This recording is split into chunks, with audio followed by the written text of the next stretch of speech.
자, 기말재고 결산정리사항 분개할 때 기말재고 자산에 기말재고에게 더하는 것들이 첫 번째 이제 선적지 인도 기준의 미착재고 자산. 그러니까 이제 배에다가 실는 순간 우리 거가 되는 거예요. 이제 우리가 수입을 할 때 상대방이 배에다 실었습니다 하면 선적지 인도 기준으로 했을 때는 이게 매입자 재고 자산이에요. 우리 재고 자산에 이건 플러스 해주는 거예요. 더한다, 플러스한다. 그 다음에 적성품의 미판매 부분. 그러니까 이거는 우리가 팔아달라고 부탁을 했는데 그 수탁자, 부탁을 받은 사람이 팔질 않고 보관하고 있어. 우리 팔아달라고 부탁할 때 원래 우리 잘 안 나오는데 원래 이렇게 분개해요. 적성품, 대변의 제품. 이렇게 팔아달라고 부탁합니다 하고 적성품 실어서 보냈다. 그 제품 또는 위탁품, 제품, 그 적여팔 뭐 이렇게 분개를 해서 제품에서 빼줬단 말이야. 근데 팔리질 않은 거는 다시 플러스를 해줘야 돼. 이거 플러스. 시용품 중 매입 의사를 받지 못한 것들은 더하여 입력한다. 그래, 이것도 더해야 돼요. 왜냐면 써보고 마음에 들면 사고 마음에 안 들면 반품하세요. 그런데 매입 의사를 아직까지 못 받았어. 그럼 아직까지 우리 재고 자산이야. 그래서 이 세 개는 더해야 된다고요. 그 세 개 더해야 돼. 그러면 여러분 지금 이 프린터에서 보시면 여기 지금 선적지 인도 기준에 따라 선적되어 선적지 인도 기준에 따라 선적되어 매입 운송 중인 미착 원재료가 포함이 안 돼 있다 이거야. 그러면 8,200에다 200을 더하니까 원재료는 8,400만 원이 원재료 재고액이고, 그 다음에 수탁자가 보관 중인 거, 수탁자가 부탁받은 사람이 보관 중인 위탁품, 내가 팔아달라고 부탁한 건데 수탁자가 보관하고 있다는 건 아직 팔리질 않았다는 얘기예요. 그럼 우리 물건이야. 그럼 이것도 더해야 돼. 이거 두 개 더하니까 1억 1,000만 원. 요걸 기말재고로 하라 이 소리예요. 아시겠죠? 요게 여기서 이렇게 나온 거였어요. 지금까지 회계 1급이나 회계 2급에서는 이거 안 했었죠. 그리고 이제 뒤에서 또 나올 건데, 재고자산 감모손실이 있거든요. 모자라는 거야, 재고가. 근데 이거는 재고자산 비정상적인 재고자산 감모손실. 너무 많이 모자라. 이건 관리를 잘하면 안 모자랄 수가 있는데 너무 많이 모자르면 영업의 비용으로서 제일 먼저 일반 전폐 입력하고, 그 다음에 우리 결산자료 입력에는 가장 적은 금액을 입력한다. 그래서 재고자산 감모손실, 원재료, 적여팔, 다계정대체 이렇게 해줘야 돼요. 그런데 평가손실은 모두 정상적인 거로 매출원가에 산입해야 돼. 가격이 떨어지고 올라가는 건 수요와 공급에 따라 결정이 되기 때문에 우리가 통제가 불가능해요. 그렇기 때문에 재고자산 감모손실 중 비정상적인 것만 이렇게 일반 전표에 분개를 해야 돼요. 결산자료에 대한 입력을 요거를 뺀 금액을 적지만 입력을 하지만 우리가 분개는 별도로 해줘야 돼요. 하여튼 기말재고는 장부재고액, 실제재고액, 시가 중에서 가장 적은 금액의 위에 것들, 요 1, 2, 3 것들을 더해가지고 입력한다. 요 밑에 거는 세무 1급이고 요거는 잘 안 나오는 거니까 요거는 그냥 참고로 하시고, 이건 평가 충당금 설정하는 거라 이거는 보지 마세요. 지금 하면 헷갈리니까. 자, 요거 됐고, 뭐 대손상각이나 감가상각, 퇴직급여는 추가 설정, 법인세는 선납세금 옆에다 적고 추가 지급액 적고, 감가상각은 고정재산 등록할 때는 위에 메뉴에서 열어가지고 결산 반영 버튼 누르면 되지만 우리가 정액법으로 구하거나 정렬법으로 구하거나 금액을 구해서 바로 입력해 주면 되고, 뭐 무형자산은 남은 기간으로 나누어 상각익을 구해서 해당 날에 입력하면 되고, 대손충당금은 위에 있는 결산자료 입력 위에 있는 메뉴 눌러가지고 해당 안 되는 건 삭제하고 결산 반영. 그러나 기타 채권에 매출 채권은 이렇게 마이너스가 나와도 그대로 입력하지만 기타 채권인 거는 이렇게 분개를 해줘야 돼요. 기타 채권은 영업의 이 대손충당금 환입이 영업의 수익이고, 매출 채권 거는 분개 안 해도 돼요. 그냥 마이너스 상태로 그냥 입력해도 돼요. 자, 이거는 일단 차근차근 하나씩 하면서 제가 설명을 드릴게요. 자, 그러면 여기 결산자료 입력을 엽니다. 결산자료 입력을 열어가지고 제일 먼저 01월부터 12월 찍으신 다음에 자, 원재료를 집어넣어. 자, 여기 원재료에다가 얼마를 집어넣냐면 8,400만원 8,400만원 이렇게 입력하시고, 그 다음에 요거는 제공품이죠. 요렇게 밑으로 내려오면 여기 기말 제공품이 있어요. 요건 기말 원재료, 기말 제공품, 기말 제품 갖다 그냥 입력하면 돼요. 자, 여기 제공품은 6,500만원이잖아요. 그럼 6,500만원 이렇게 입력해 주시고, 그 다음에 기말 제품은 1억 1,000만원, 그거 더하라 그랬죠? 1억 1,000만원 이렇게 입력해 주시면 끝난 거예요. 더 이상 여기 말대감태법이 없어요. 여기서 분계 보니까 요거 한 페이지를 이렇게 빈 페이지로 남겨놨네요. 자, 나머지는 없어요. 다 분계하는 거예요. 1, 2, 3, 4는. 자, 그럼 요거는 전표 추가 버튼 누르면 되죠? 우리 회계 1급하고 똑같아요. 추가하시겠습니까? 그러면 예, 자동 결산 분계 완료. 기말 재고만 입력하고 전표 추가했습니다. 이렇게 기말 재고, 기말 제공품, 기말 제품 입력할 때 아까 그 선적지 인도기준 더하고 그 수탁자가 보관 중인 것도 더하고, 자, 그 다음에 이제 일반 전표를 여는 거 우리 많이 해봤죠? 12월 31일로 엽니다. 그럼 이렇게 결차결대가 이렇게 엄청나게 많이 나와 있죠? 이게 원가회계예요. 옛날에는 이거 다 손으로 다 했는데 지금은 이 프로그램이 자동으로 해주기 때문에 여러분은 원가회계는 분계하는 게 거의 시험에 안 나와요. 그래서 이렇게 자동으로 해주기 때문에 우리가 참 편한 거예요. 자, 그럼 이제 이거부터 합시다. 1번 여기다가 이제 분계하는 거예요. 자, 부가가치세 이익이 확정신고기간에 관련된 내용이다. 12월 30일 부가세 예수금과 부가세 대급금을 정리하는 회계 처리하시오. 단 납부세액은 또는 환급세액은 미지급세금이나 또는 미수금으로, 경강공제세액은 자비익으로, 가산세는 잡손실로. 이 가산세가요, 어떨 때는 세금 공과로도 하라고 나와요. 원래는 이게 세금이에요. 세금과 공과로도 하라고도 나옵니다. 근데 이 가산세는 잡손실로 하라 했으니까 여기 문제 주어진 대로. 왜 이렇게 문제 주어지냐면요, 답이 두 개가 나올까봐. 그럼 이의 신청 들어가고 출제위원들이 골치 아파지니까 이렇게 문제를 이렇게 딱 뭐로 하라고 나온 거예요. 그러면 이 부가세 대급금이 있다. 그럼 이걸 대변에 보내야죠. 대변에 부가세 대급금. 이건 많이 해봤죠. 서로 퉁치는 분계. 부가세 대급금. 그래서 옆으로 가서 대급금이 2,300만원. 그 다음에 차변에는 부가세 예수금이 와야 돼. 요 부가세 예수금. 요거 2,150만원. 그러면 여기 차변에 부가세 예수금. 그래서 요게 2,150만원. 그 다음에 세금계산서 지연발급 가산세. 근데 여기 가산세는 잡손실로 하라 그랬죠? 그러면 요거는 원칙은 세금입니다. 세법상 가산세는 세금으로 들어갑니다. 그러나 여기는 잡손실로 하라 그랬으니까 잡손실로 하고, 아파트 격리회계에서는 잡지출을 그래요. 잡지출. 잡손실이라는 계정을 안 쓰고 잡지출을 그럽니다. 아파트에서는. 그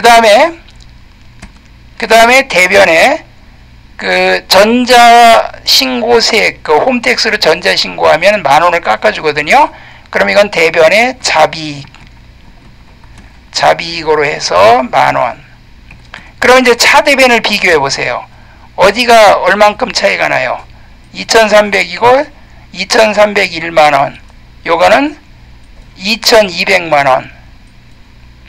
그러면 2,301만원, 2,201만원이니까 100만원 차이 나죠?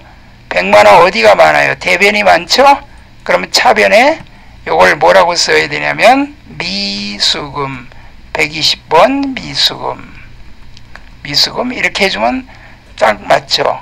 전표 하나로 전표가 여기 7번 이렇게 딱 나오죠? 여기 전표 번호가 틀릴 때는 요 위에 번호 수정 버튼 눌러서 일치시키라 그랬죠. 자, 이렇게 분기하면 끝난 거예요. 이거는 뭐 어려운 거 없어요. 그대로 퉁치는 분기해주고, 가산세는 주어진 대로 세금 공과로 하거나 잡손실로 하거나, 이 부가세 전자신고는 다 무조건 잡이익이에요. 잡이익으로 하고, 그 다음에 1원 단위도 세금 안 냅니다. 10원 단위까지만 냅니다. 그 1원 단위도 잡이익에 포함돼요. 자, 그리고 이제 밑으로 내려와서 두 번째 문제입니다. 다 분기하는 거예요. 2, 3, 4. 1, 2, 3, 4. 결산일현재 단기매매증권으로, 이거 완전히 전산회계 2급이야, 2급. 단기매매증권으로 현대전기의 주식 1000주, 취득일 11월 30일, 주당 취득원가 12,550원을 보유하고 있다. 12월 말 공정가치는 15,650원이다. 필요한 회계 처리하시오. 아, 이거야 뭐 그냥 분기하면 되지. 여기 이거 얼마 올랐어요? 여기 가만히 보니까 12,550원인데 15,650원 올랐으니까 3,100원이 오른 건가? 3,100원이 오르고 1000주가 3,100원이 올랐어요. 1주당. 요새 주가가 좀 많이 올라가죠? 그러면 3,100원이 올라서 3,100원에 그 100주니까 310만원 올라갔나? 310만원. 이 310만원은 차변의 단기 매매 증권. 그리고 대변에는 뭐예요? 단기 매매 증권 평가 이익 310만원.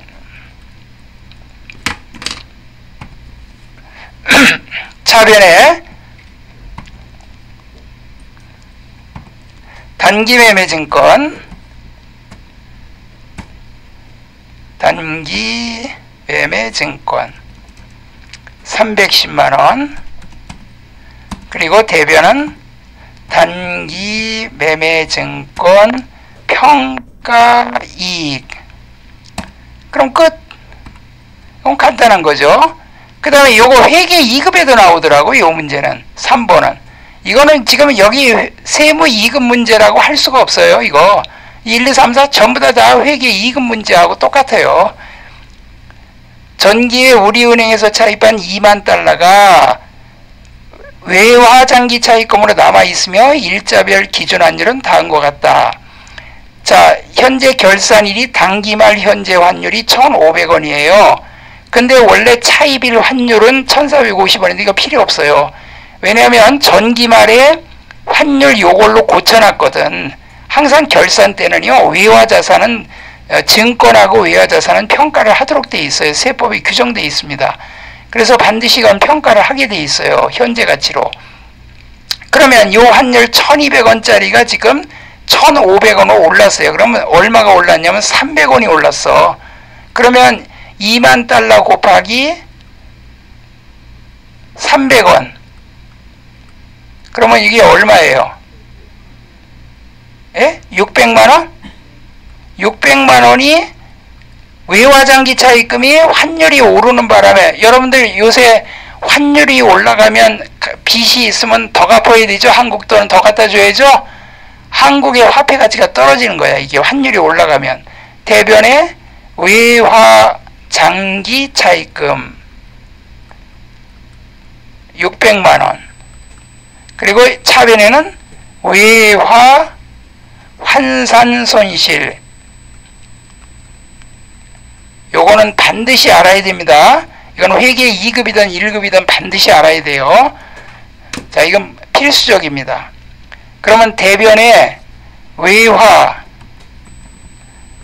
장기 차입금, 외화 장까지 찍으면 금방 나와요. 자, 누구한테 차입했어요? 우리은행. 거래처 꼭 적어줘야 됩니다. 우리은행 꼭 입력해줘야 돼요. 600만원. 금액은 이제 전기말하고 현재 단기말하고 비교하는 거지 차입일의 환율하고 비교하는 게 아니에요. 전기말이 이미 수정을 해놨기 때문에. 차변에는 외화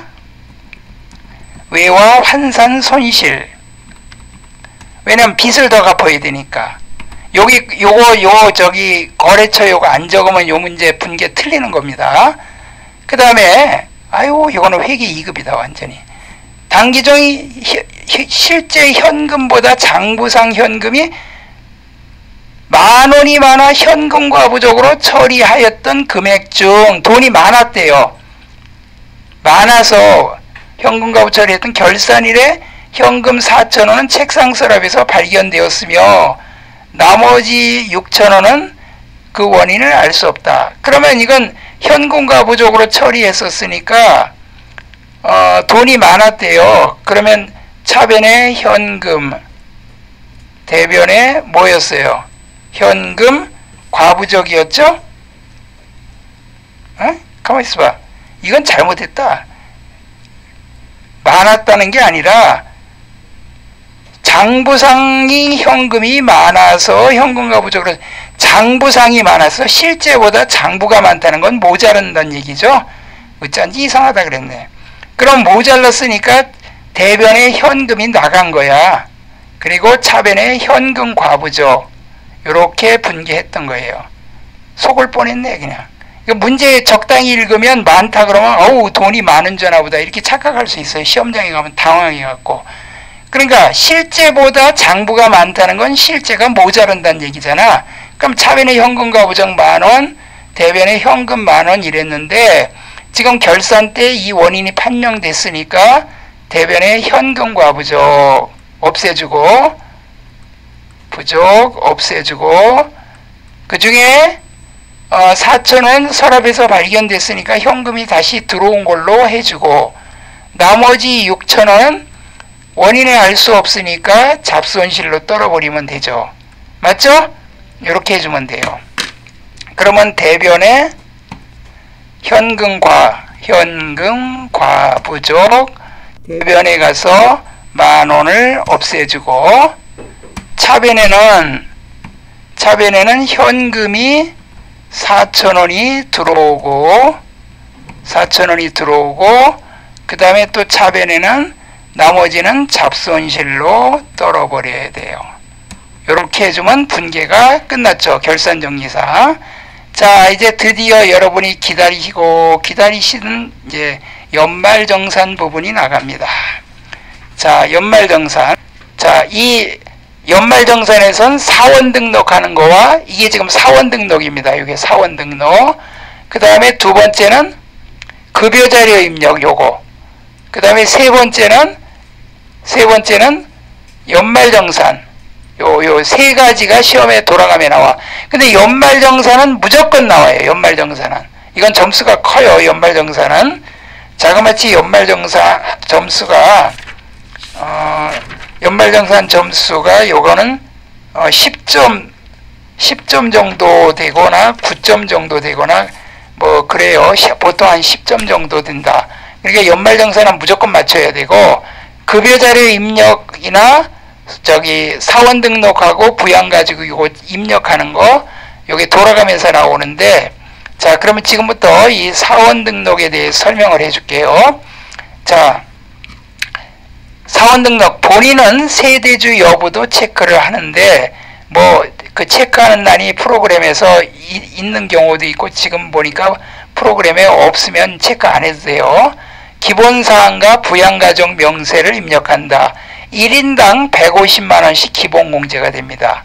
그러니까 소득이 없는 사람들 그런 사람들은 1인당 150만원씩 기본공제가 돼요. 이거는 소득공제입니다. 그러니까 연봉이 1억이다. 그런데 애를 12명 낳았어. 지금 TV에 나왔지? 애 12명 있는 사람. 12명 낳았으면 남편하고 부인하고 합치면 14명이죠. 계산하기 복잡하니까 그냥 남편하고 합쳐서 애들까지 10명이라고 합시다. 그럼 10명이면 150만원씩 10명 곱하면 1,500만원이죠? 그럼 1억에서 1,500만원을 일단 빼는 거야. 그럼 8,500만원이 과세표준이라 1억이 넘어가는 거와 8,800만원 미만은 세율이 달라요. 소득 세율이 달라. 그러니까 세금이 확 줄어드는 거야. 그러니까 식구가 많으면 먹고 사는 비용도 많이 들어가니까 이렇게 기본적으로 150만원씩 공제가 돼요. 근데 부양가족이 될 수 있는 거는 직계존비속. 직계존속은 부모님, 장인, 장모, 그 다음에 시댁.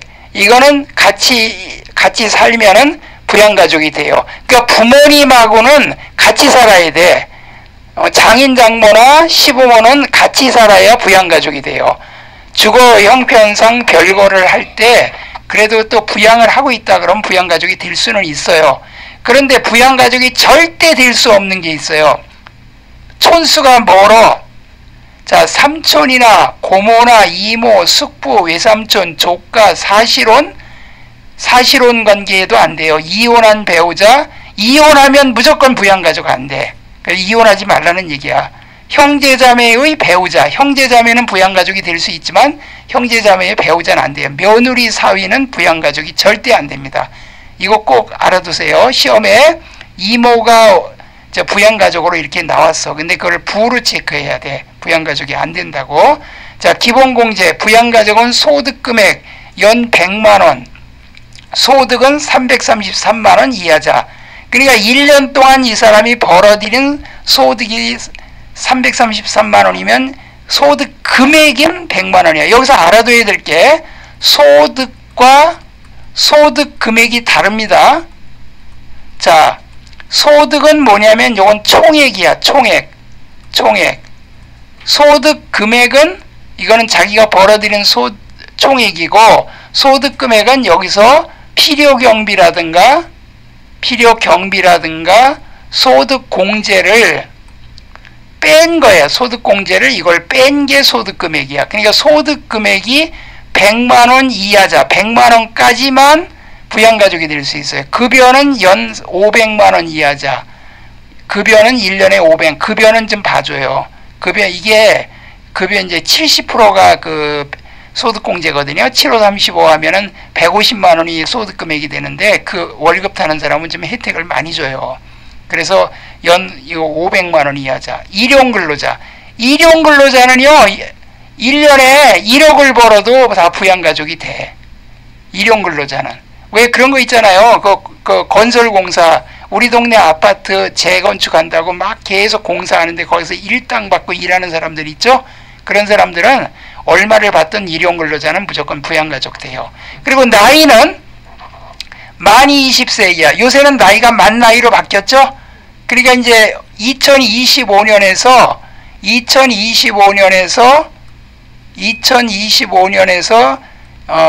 20세 빼면 2005년. 하여튼 그 연도를 빼는 거야. 뭐 2025에서 2005년이다. 그럼 빼니까 20세. 하루라도 속하면 20세니까 부양가족이 돼요. 그리고 만 60세가 넘어야 돼. 59세는 안 돼. 배우자와 직계비속은 항상 생계를 같이 하는 부양가족이야. 요게 혹시 여러분 프린트에 없으면 써놓으세요. 배우자와 직계비속은 항상 생계를 같이 하는 부양가족이다. 이게 한 프린트에 없을 수도 있어. 없으면 요거 써놓으세요. 직계 존속은 안 돼. 존속은 생계를 같이 해야지만 부양가족이야. 생계를 같이 해야지만. 그러나 배우자, 남편이나 부인은 또 직계 비속은 자녀들. 여러분들 그 아들, 딸들이 저기 학교 다니느냐고 저 멀리 떨어져서 학교 다니는 사람들이 있죠? 있죠? 그 내가 제주도 지난번 그 4월 달에 갔다 왔는데 거기서 그 마침 학생들이 고등학생 같더라고. 야, 니들 어디 학교냐? 제주, 뭐 외국인 학교인가? 하여튼 제주도 거기서 학비가 걔들은 1년에 4천만 원이라 그러더라고. 되게 비싸. 걔들은 부모하고 떨어져 있죠. 제주도에 특별 그 영어 교육, 그냥 수업을 다 영어로 한대. 국사하고 한국사하고 사회만 빼놓고 다 영어로 한대요. 그러니까 걔들 영어 실력이 얼마나 좋겠어. 여러분 자녀도 한번 보내봐봐. 그러면 그거보다 미국 보내는 게 나아. 교환학생으로. 그러니까 하여튼 돈이 덜 들어가지 그게. 이 직계비속은 그렇게 떨어져 있더라도 부양가족이 돼요. 배우자하고 떨어져 주말 부부들 있잖아. 그래도 이건 부양가족이 되는 거예요. 그런데 직계존속, 부모님하고는 떨어져 살면 별개 저기로 봐서 부양가족이 안 돼요. 특히 부모님은 외국에 산다. 그러면 완전히 이거는 부양가족 안 돼요. 그 다음에 이자, 요거 잘 외워두세요. 이자나 배당소득은 연 2천만 원. 1년에 이자나 배당을 연 2천만 원까지는 또 연금소득은 연 1,500만 원까지는 기타 소득 금액이에요. 요거는 금액입니다. 이거는 총액이고 이따 소득 금액이 연 300만원 이하자, 기타 소득은 1,500만원이나 또는 750만원 분리과세를 선택하므로 부양가족으로 인정되어 연 150만원의 소득공제를 받게 되어 세부담이 최소화된다. 그러니까 요런 사람, 요런 소득이 있는 사람은 부양가족이 된다는 얘기예요. 요 금액 이하인 사람은. 자, 그러면 본인은 요 세대주가 있으면 체크를 하는데 프로그램에 없으면 체크 안 해도 되고, 여성은 부녀자 또는 한부모 추가공제, 한부모는 소득 한도가 없어요. 자, 이 부녀자는 뭐냐면 맞벌이. 여러분들이 취업하면 남편하고 여러분하고 맞벌이 하죠. 그럼 여러분들은 부녀자 체크를 하면 이건 50만원 여기 그 추가공제가 돼요. 여기 부녀자 요 밑에 있어요. 50만원 추가공제가 되고, 한부모는 100만원 공제가 됩니다. 한부모는, 여기 한부모는 배우자가 없는 사람, 배우자가 없고 부양가족이 있는 한부모. 종합소득금액이 부녀자는 3천만원 이하자인 사람만. 여러분이 연봉이 5천이다 그럼 부녀자 공제 안 돼요. 자, 그 다음에 배우자는 사실혼은 절대 안 됩니다. 그러니까 주민등록상의 배우자로, 가족관계상의 배우자로 등록이 돼야 돼요. 본인과 배우자의 직계 존속, 만 60세 이상, 만 70세 이상은 경로우대 추가공제. 요 밑에 보니까 경로우대 만 70세 이상 연 100만원 추가공제를 받아요. 나이 들면 돈 많이 들어가잖아. 약 먹는 것만 해도.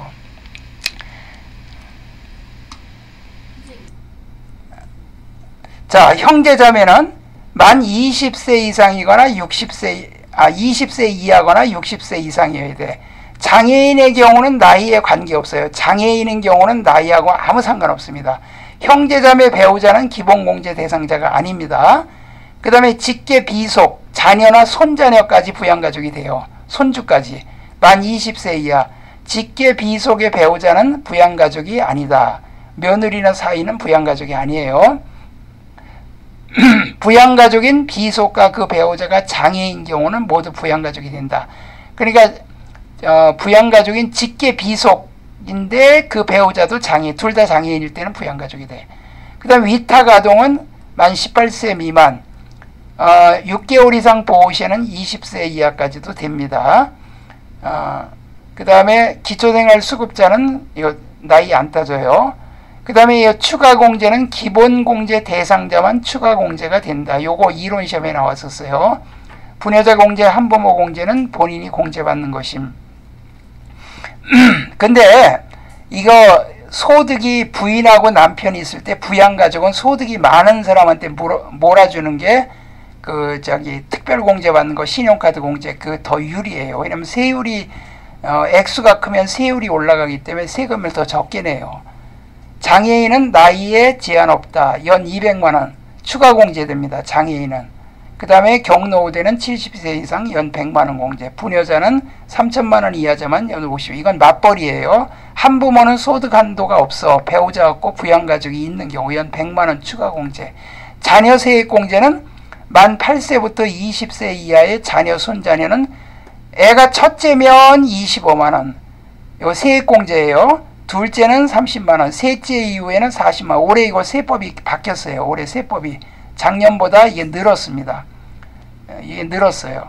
지금 요 강의해 놓은 게 그 카페에 있는데, 거기는 첫째 15만원, 둘째 25만원 이렇게 돼 있는데, 요게 바뀌었습니다. 올해 세법이. 그 다음에 출산 입양 공제. 그러니까 애를 많이 낳으면 셋째 이후부터는 요 공제 세금을 많이 깎아준다는 얘기예요. 출산 입양 세액 공제. 출산 또는 입양자가 있을 때 첫째 30만원, 둘째 50만원, 셋째 70만원의 세액 공제가 된다. 애를 낳으면 이렇게 공제해 준다는 얘기야.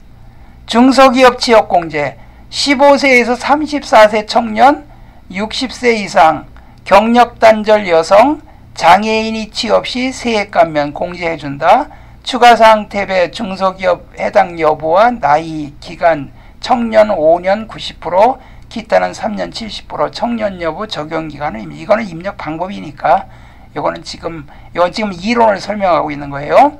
그 다음에 이제 급여 자료 입력을 잘 보셔야 돼요. 자, 요거 열어서 들어가는 거 요거는 제가 실기하면 설명해 드릴 거고, 우선 이론을 설명해 드릴게요.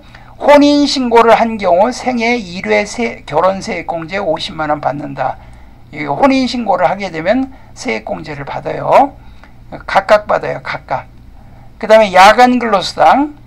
야간근로수당은 그 월정급여가 210만원이야. 월정급여라는 거는 부정기적인 그런 거 말고 그냥 다달이 매달 똑같이 주는 돈이 210만원 이하인 경우만 야간근로 할 때, 이거는 생산직만 됩니다. 생산직만.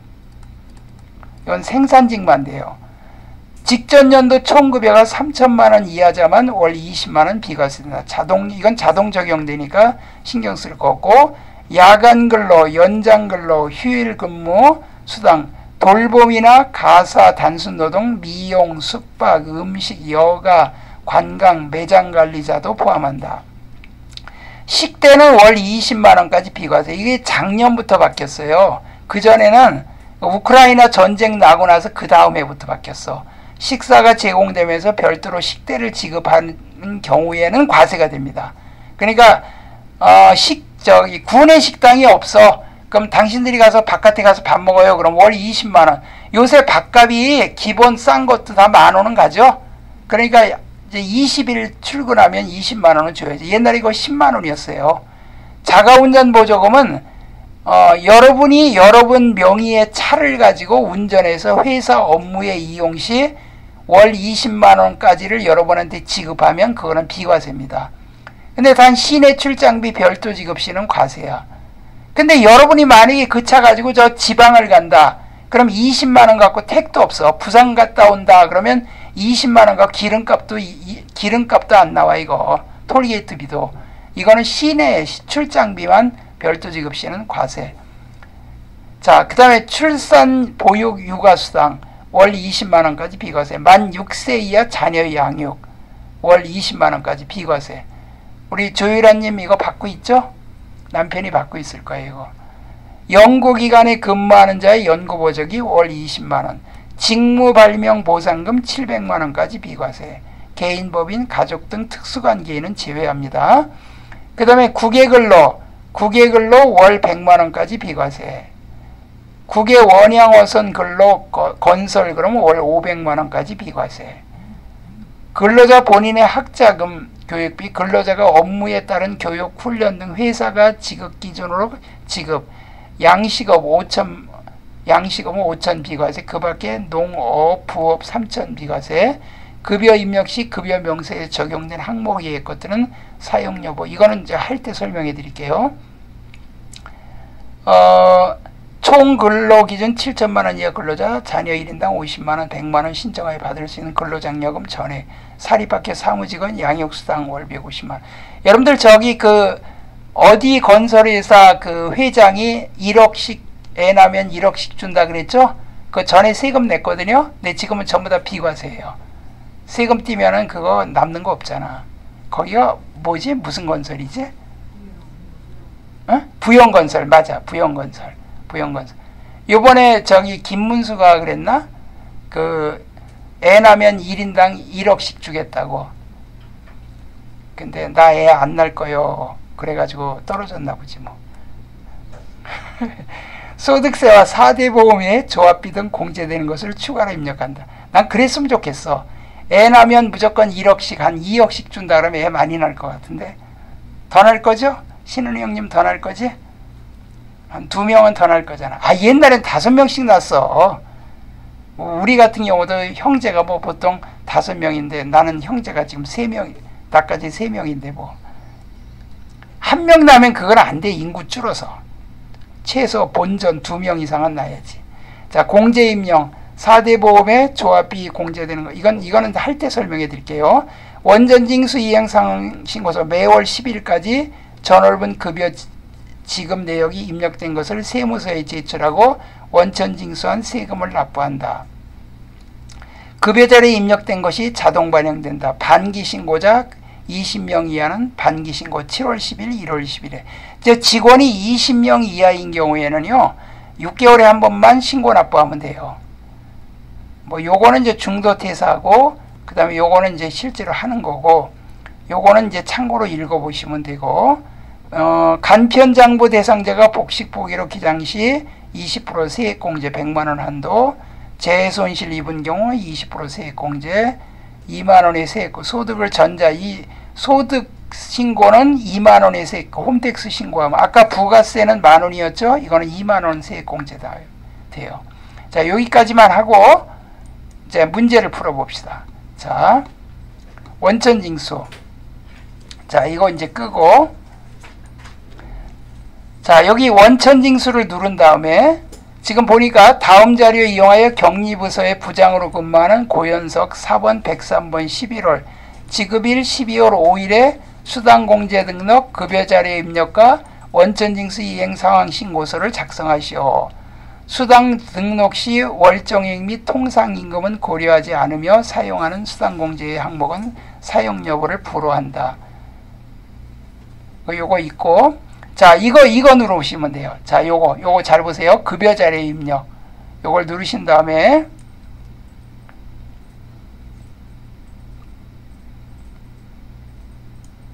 일단 이렇게 해보고,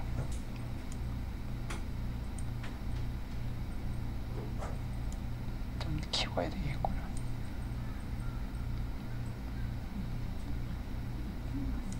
자, 이거 할 때 제일 먼저 할 일이 있어요. 제일 먼저 할 일이 수당공제를 먼저 누르세요.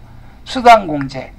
그럼 수당공제 이거 할 때는 수당공제를 누르시고, 자, 요걸 읽어봅니다. 과세와 비과세. 아까 식대는 비과세라 그랬죠. 식대.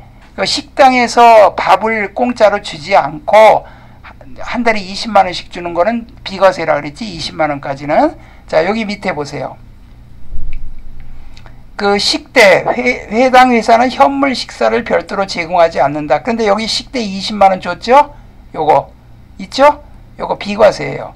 보육수당 6세 이하의 자녀 보육과 관련한 1인당 20만 원의 수당을 지급하고 있다. 이것도 비과세예요.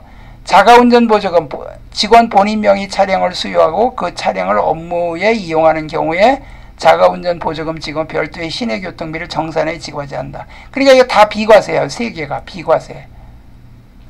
자, 그러면 여기 그 보육수당, 그 다음에 자가운전 보조금, 그 다음에 여기는 격리부예요. 격리부.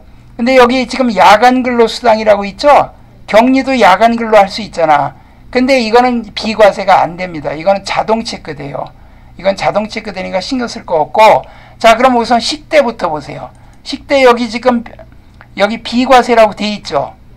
그 다음에 자가운전보조금도 여기 비과세라고 돼 있죠. 그 다음에 야간근로는 비과세인데 이건 그냥 건드리지 마세요. 이거는 생산직인 경우만 공제가 되니까. 그런데 뭐가 하나 빠졌어요. 식대, 자가운전보조금, 보육수당이 빠졌죠. 자, 여기 밑에다 만들어야 돼요. 비과세 선택해요. 그리고 F2 눌러. 같이 해요. F2 눌러. 그리고 여기다가 보육수당. 여기 있죠? 보육수당. 나오죠? 보육. 그럼 보육수당 이렇게 들어가요. 그러면 월 20만원까지 여기, 요 코드가 나와야 돼요. 코드가. 요래야 비과세야. 자, 그리고 이제부터 할 일이 있어요. 자, 차례 보세요. 기본급. 사용 여부의 여, 그 다음에 직책수당, 상여금은 여기 없죠. 상여금 있어요, 없어요? 없죠, 여기에. 그럼 요걸 부로 바꿔. 사용 여부를 부로. 이렇게. 여기 그랬잖아. 여기 사용 여부를 부로 반영한다. 사용하는 수당 및 공제 항목 이외의 항목은 부로 한다. 이거 안 해도 상관없어요. 이 금액 입력만 안 하면 되니까. 그 다음에 기본급하고 직책수당이 위 있죠? 네, 재밌는 거 알려드릴게. 자, 여기 순서가 기본급 있고 기본급 다음에 직책수당이죠? 그럼 요걸 선택하고 요 화살표 있죠? 요거 잘 보세요. 이거 누르면 위로 올라가요. 이렇게 직책수당이. 와, 신기하죠? 그 다음에 식대가 세 번째지? 식대 선택하고 요걸 눌러. 하나, 둘, 이렇게 하면 세 번째. 기본급, 직책수당, 식대. 이거 입력할 때 편하게 하기 위해서 이렇게 하는 거예요. 그 다음에 야간근로수당. 요거 선택하고 위로 올려. 뭐 다음에 있어요?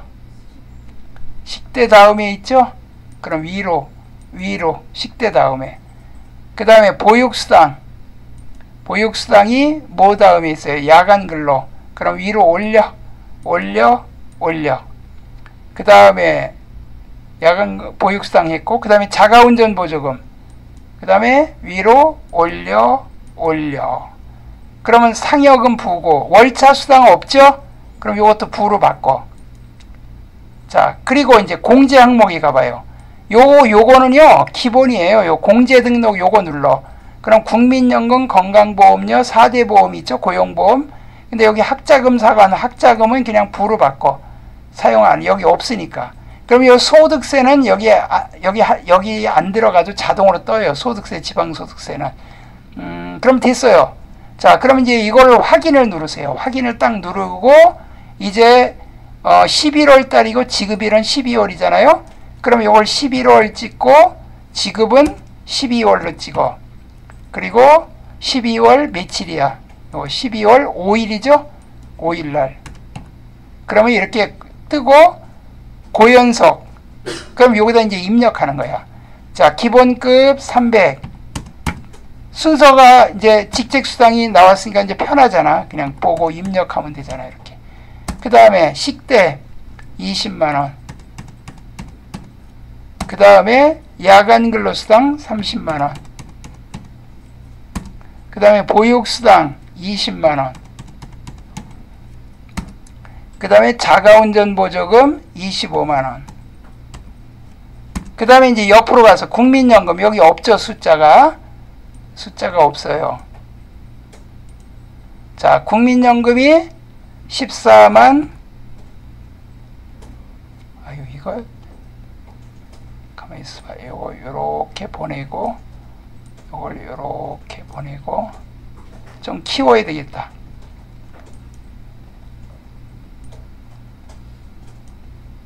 에이?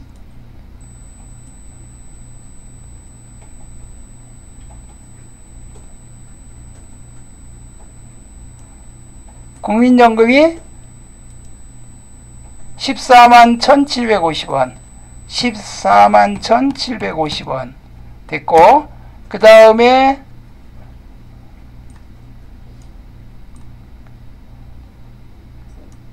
건강보험이 12만 1,270원.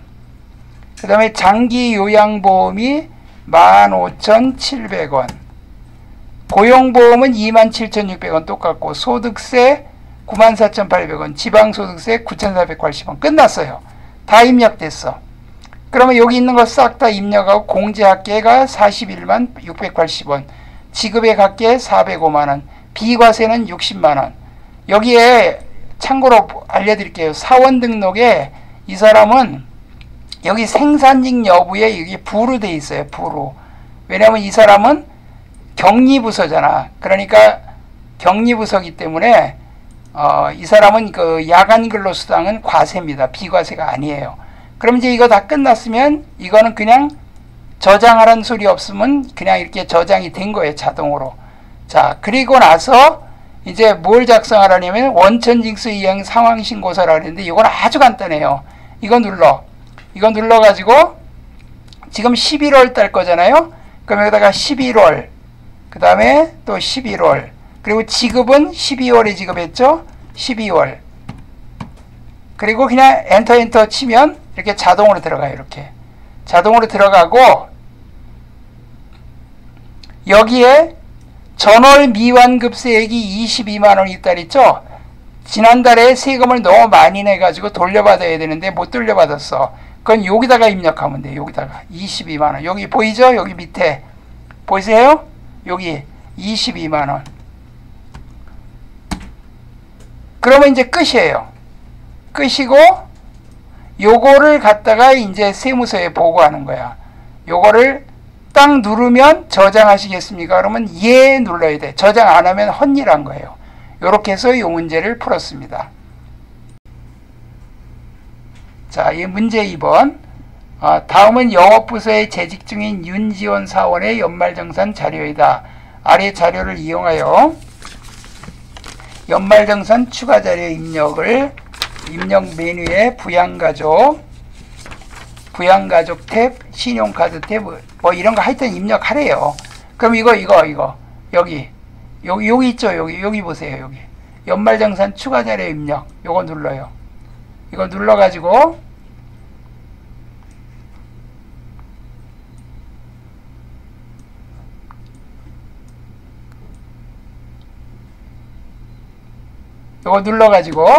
제일 먼저 할 일이 뭐냐? 여기 사원 이름이 아무도 없죠? 전체 사원 요거 눌러요. 전체 사원을 불러오겠습니까? 예 하면 이렇게 두 사람 불러와줬어. 지금 누구예요? 윤지원이죠? 윤지원. 그러면 여기 윤지원을 선택해. 이렇게 클릭하고 이제 윤지원 걸 하는데 가족사항을 보겠습니다. 기본공제 대상자가 아닌 경우는 기본공제를 부로 입력할 것. 여기에 보니까 부양가족이 될 수 없는 거 여기 보니까 부양가족이 될 수 없는 게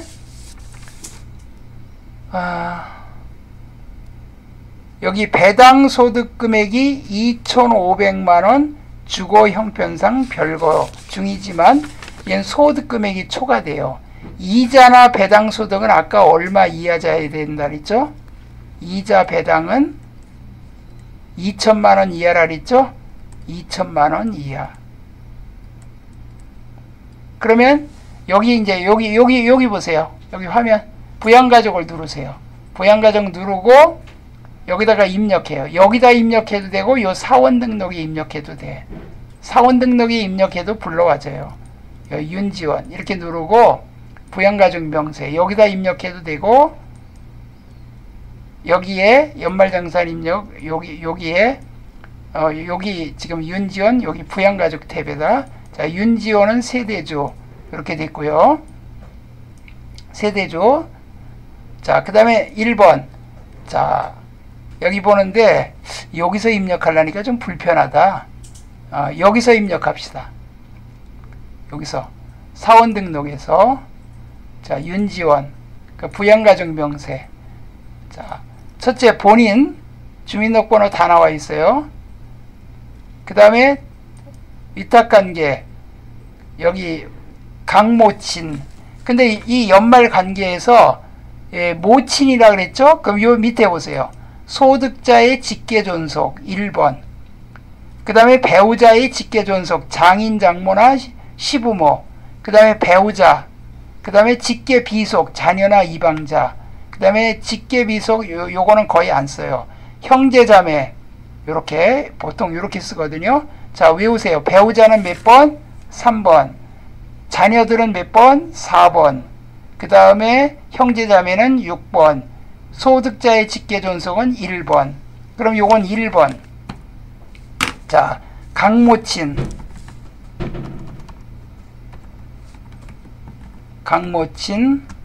내국인 주민등록번호 1번 찍고 591210 그냥 찍으면 돼요. 주민등록번호 2121816 그 다음에 이 사람은 배당 소득 금액이 2,500만원이야. 이거는 부양가족이 안 돼요. 요건 부를 선택해야 돼. 이렇게 부. 자, 그 다음에 두 번째 이아림 배우자죠. 여기 배우자는 3번이에요. 이렇게 배우자 이아림 그 다음에 1번 내국인 1번 주민등록번호 831215 그 다음에 2611816 그 다음에 이건 배우자 3번 자 이건 됐고 그 다음에 이제 윤지아 자녀는 직계 비속이죠. 4번 그래서 윤지아 1번 내국인 주민등록번호 그 다음에 윤지아 071 005 그 다음에 411 6817 이게 10점짜리예요. 지금 여기에 지금 이렇게 하면 18살이니까 20세 이하 이렇게 체크되고, 이렇게 그냥 엔터로 가면 자동으로 자녀의 체크가 돼요. 자녀 세액공제가 있으니까. 그 다음에 또 윤수와도 4번 자녀. 윤수와 내국인 1번 주민등록번호 1번 윤수와 071 1005 411 6913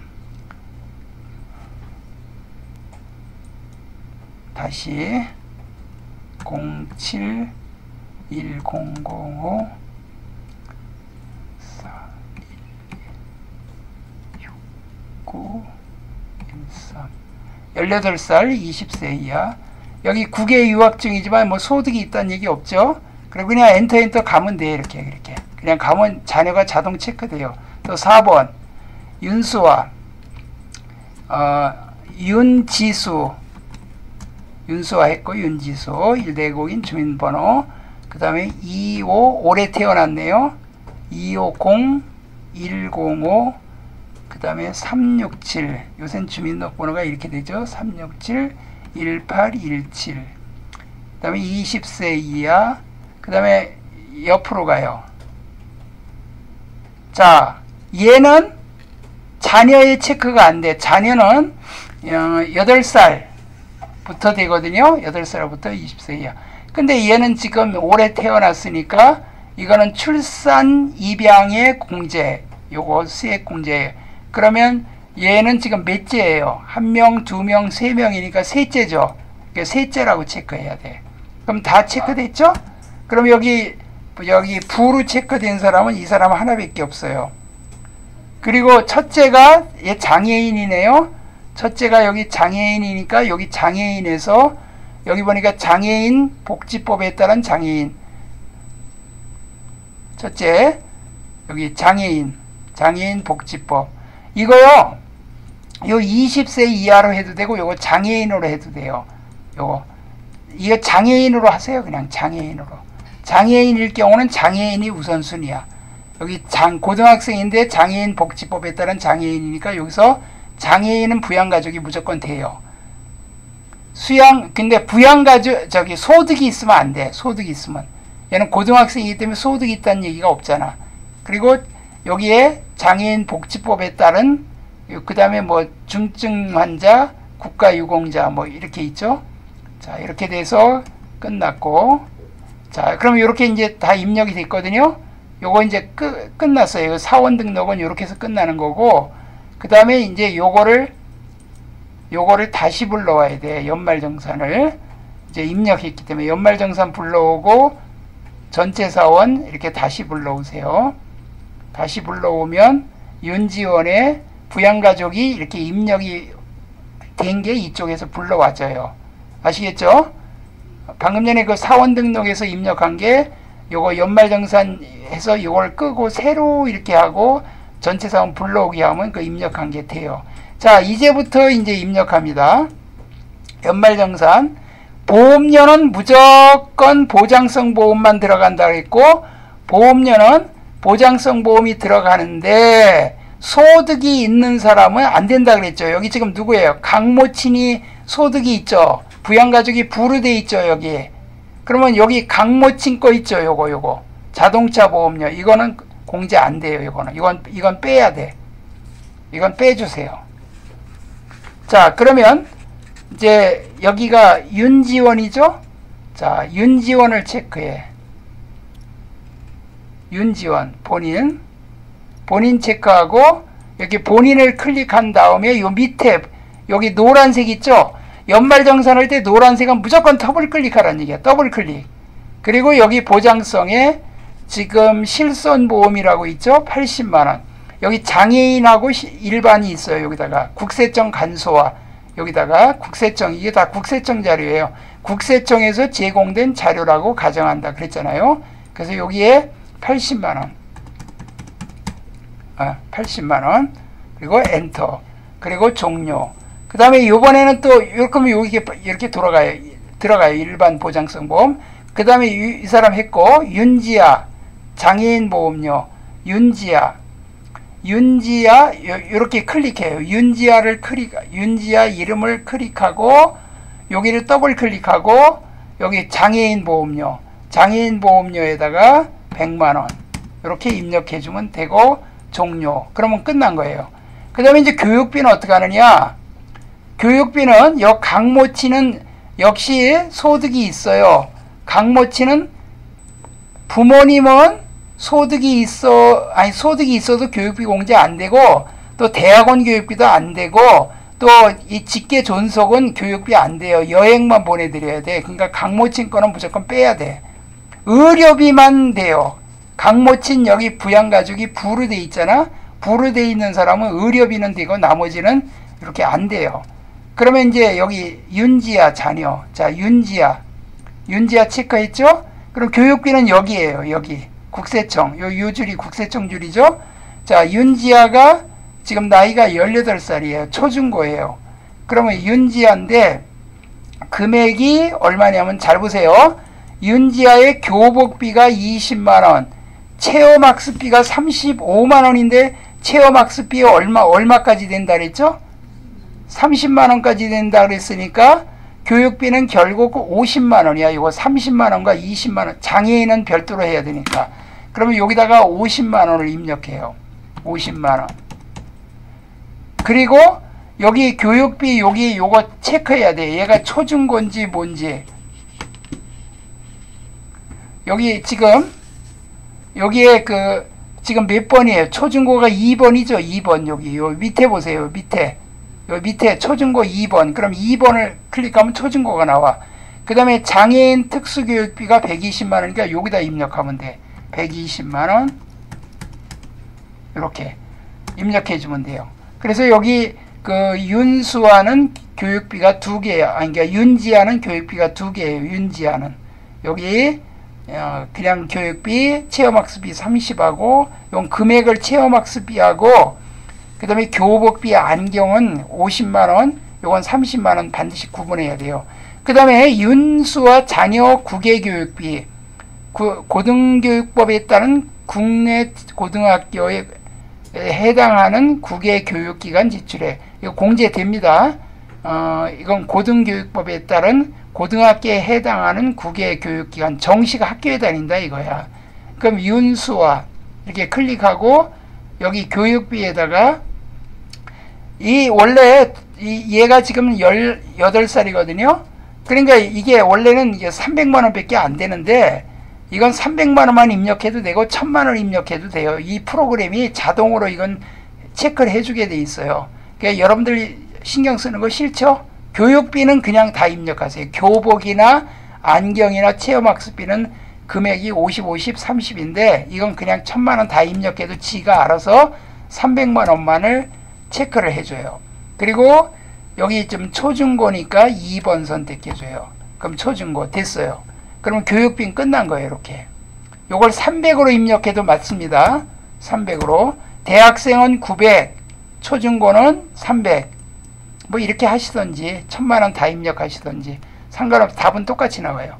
그 다음에 의료비는 무조건 다 들어가. 이건 따질 거 없어요. 그냥. 자, 의료비는 이렇게 들어갑니다. 여기 보세요. 지금 방금 전에 부양가족에서는 보험료하고 교육비만 부양가족 탭에서 입력하고 의료비, 기부금, 신용카드는 별도 탭이 있어. 의료비 이렇게 클릭하시고 지금 의료비가 ER임이죠? 그럼 이렇게 하면 여기 이름이 안 나와 있지? 그럼 어떻게 하냐면 F2 눌러요. 도움말키. 그럼 누르면 의료비 나오면 ER함 이렇게 체크해요. 그래서 확인 누르고 국세청, 이거 국세청 자료잖아. 그리고 건수는 뭐 쓸 거 없고 금액을 입력하면 돼. ER함 질병치료비 100만원, 산후조리원이 있기 때문에 이건 별개로 둘로 나눠야 돼. 이건. 그래서 여기 일반 의료비 요건 100만원.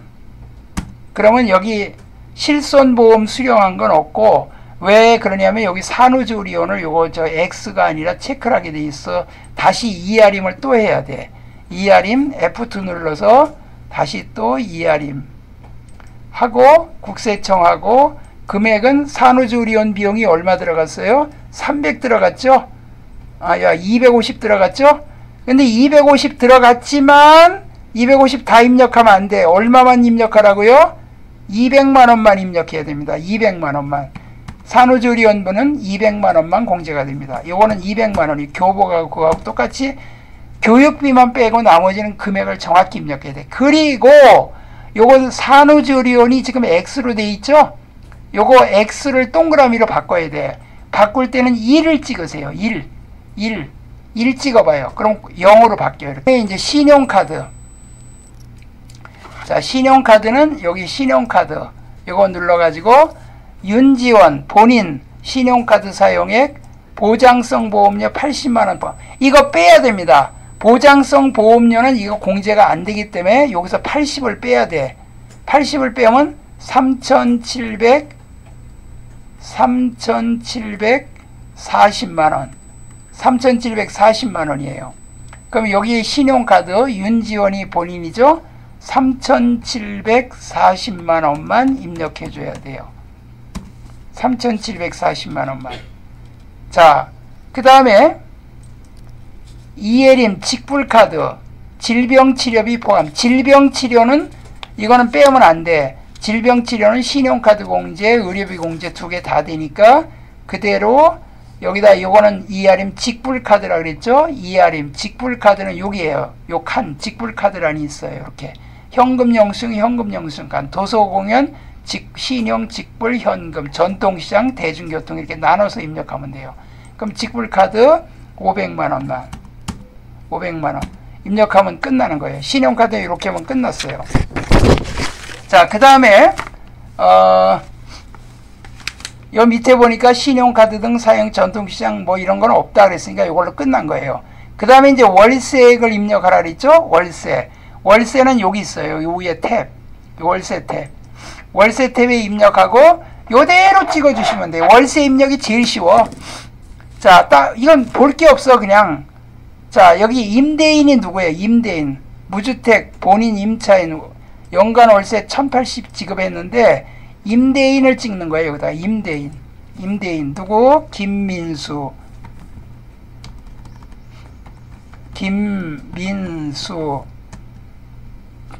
주민등록번호 이거 증빙서 제출해야 됩니다. 돈 보낸 거 그 다음에 계약서 이런 거 다 제출해서 일치가 돼야 공제가 돼요.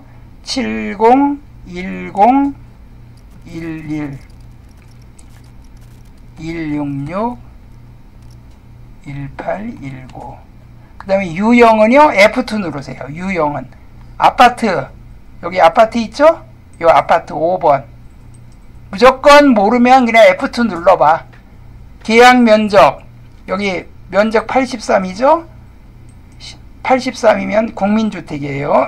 32평 아파트 83 제곱미터예요. 주소지는 그냥 찍으면 돼. 밑에 있죠?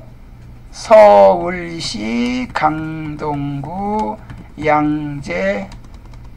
양재대로 123, 102동 302호 그리고 계약 개시일이 언제부터 언제까지예요? 임차기간이 2025년 01월 01일부터 종료일은 2025년 12월 31일 연간월세 이 월세는 연간월세를 입력해야 돼요. 1,080만원 1,080만원 연말정산이 이게 되게 재밌어요. 뭐야 이거 됐다. 자 1,080만원 그러면 공제가 이제 이렇게 해서 세액 공제 금액이 150이 나와요. 꽤 크죠 액수가. 그럼 여기까지 입력이 다 끝났거든요. 이제 더 이상 없어요 문제가. 이걸로 끝이에요. 그럼 이제 그 다음에 어떻게 하느냐 마지막 연말정산 입력을 요걸 딱 눌러요. 그러면 여기서 뭘 해주냐면 요거 부양가족 탭 불러오기 요거 반드시 눌러야 돼요. 부양가족 탭 불러오기 여기 앞에서 요 입력한 것들이 다 여기 종합이 돼야 돼요. 그래서 부양가족 탭 불러오기 F8을 누른 다음에 확인을 누르시면 이렇게 불러와지면 이제 최종적으로 이렇게 여기 공제 금액이 나오고 여기 보니까 마이너스 893만 7,475. 뭔 놈의 연말정산 하는데 890만원씩 돌려봤냐? 엄청 많이 돌려봤죠? 요렇게 해서 연말정산이 끝난 거예요. 마지막 부양가족 대 불러오기. 제일 처음에는 뭐 했어요? 전체 사원 불러오기. 마지막은 뭐라고요? 부양가족 대 불러오기. 그래서 연말정산이 끝난 거예요. 자, 어때요? 지금은 첫 번째 문제 풀었거든요. 다음 시간에는 이게 속도가 좀 빨라지기 때문에 금방금방 할 겁니다. 자, 그러니까 오늘 요거 한 거는 이제 설명을 같이 해서 좀 느렸어요.